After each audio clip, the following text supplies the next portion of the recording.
জন্য দেখবে শ্মশানে যেতে হয়। ধার্মিক মুসলমানরা দেখবে কবর জিয়ারত করে তারা। আমাদেরও শাস্ত্রে আছে শ্মশানে যাও, পরিক্রমা করো। শ্মশানে যদি কেউ যায় পরিক্রমা করে তার মাঝে বৈরাগ্যের বীজ জাগ্রত হয়। শ্মশান হচ্ছে পবিত্রতম জায়গা। শ্মশানে আসন পেতে ভজনের স্থান রূপে দেবাদিদেব মহাদেব সেই জায়গাটাকে গ্রহণ করেছেন। বৈষ্ণবানাং ইয়াতা শম্ভু, বৈষ্ণবদের মাঝে সর্বশ্রেষ্ঠ মহাদেব। সেই মহাদেব ধুতুরা ফুলকে প্রিয় রূপে গ্রহণ করেছেন, ব্যাঘ্র চর্মকে গ্রহণ করেছেন। এগুলো সময় থাকলে ব্যাখ্যা করতে পারতাম। ধুতুরা ফুল প্রিয় কেন, বাঘের চামড়া কেন পরিধান করেছেন, সারা গায়ে ভস্ম কেন মহাদেব। যার গুণকীর্তন, যার পূজা ত্রিভুবন করে সেই মহাদেব শ্মশানে বর্ষমাকে ছাই মাকে কেন জানো মা? মহাদেব সতত আমাদেরকে জানাচ্ছেন, ওরে এই যে শরীরটাকে তোরা মরিয়ে বসিয়ে এত পরিষ্কার করে রাখছিস, এই শরীরের পরিণতি এক মুঠো ছাই রে, ছাই। এই শরীরের পরিণতি এক মুঠো ছাই।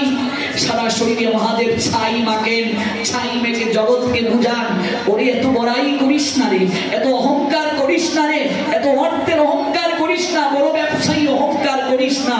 তোর পরিণতি কয়েক ঘন্টার আগুনে ধাউ ধাউ করে জ্বলবে রে, আর এক মুঠো ছাই হবে, ছাই। মহাদেব তার গলার মাঝে সর্পকে ধারণ করে আছেন, তারও পিছনে কারণ আছে। তার হাতে দেখবে ত্রিশূল। এই ত্রিশূল মানে তিনটা শূল। শূল মানে যন্ত্রণা, আধ্যাত্মিক, আদি ভৌতিক, আদি দৈবিক। এই তিনটা যন্ত্রণার প্রতীক হচ্ছে ত্রিশূল।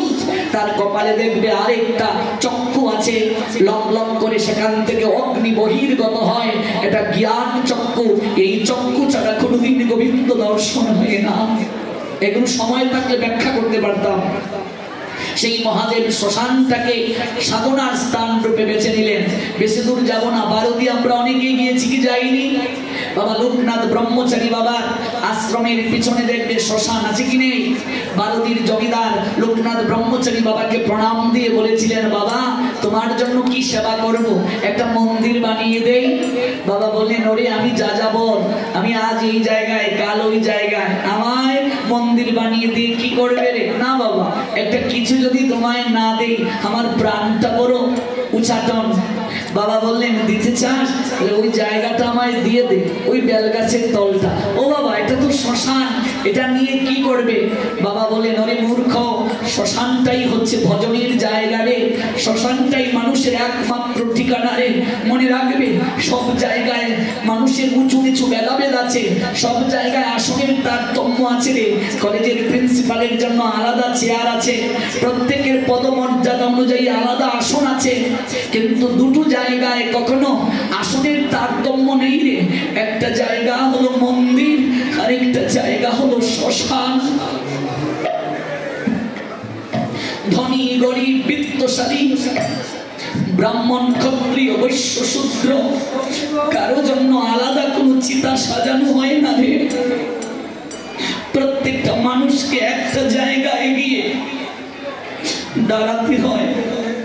সকল ভেদাভেদ, সকল অহংকার মুহূর্তের মাঝে যে জায়গায় পুড়ে ছাই হয়ে যায়, সেই জায়গাটা আর কিছু নয়, আমাদের সবার শেষের ঠিকানা শ্মশান। সেদিন নীলাকাশে যাবি উড়ে,